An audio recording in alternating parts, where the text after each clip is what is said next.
Sementara itu, Saudara, Badan Narkotika Nasional BNN kembali melakukan pemusnahan 2 hektar ladang ganja di kawasan pegunungan Kabupaten Aceh Besar Kamis petang. Pemusnahan dilakukan dengan cara dicabut lalu dibakar langsung di lokasi.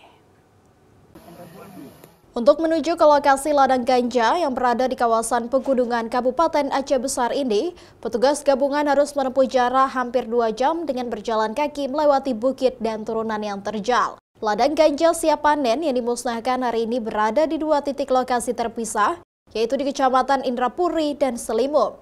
Masing-masing seluas 1 hektar diperkirakan jumlahnya 10.000 batang. Untuk pemusnahan tanaman ganja yang diperkirakan berat basah dari 2 lokasi mencapai 3,5 ton.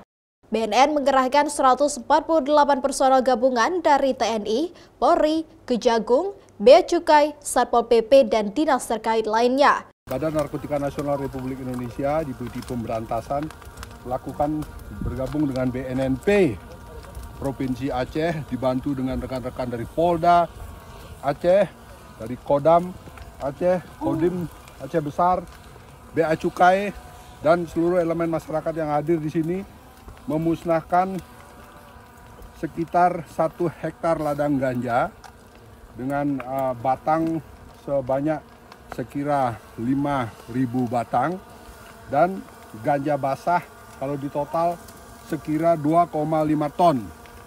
Jadi pada hari ini kita tanggal 15 Agustus ini kita musnahkan. Jadi mengingat suasana menjelang kemerdekaan, kita tentu dibarengi dengan semangat kemerdekaan RI ke-79. Jadi semua personil sebanyak 150 personil hadir di sini untuk sama-sama, meskipun tempatnya cukup jauh, naik turun jurang, tapi semangatnya semangat kemerdekaan yang kita lakukan saat ini. Dengan harapan Indonesia bersinar, bersih dari narkoba.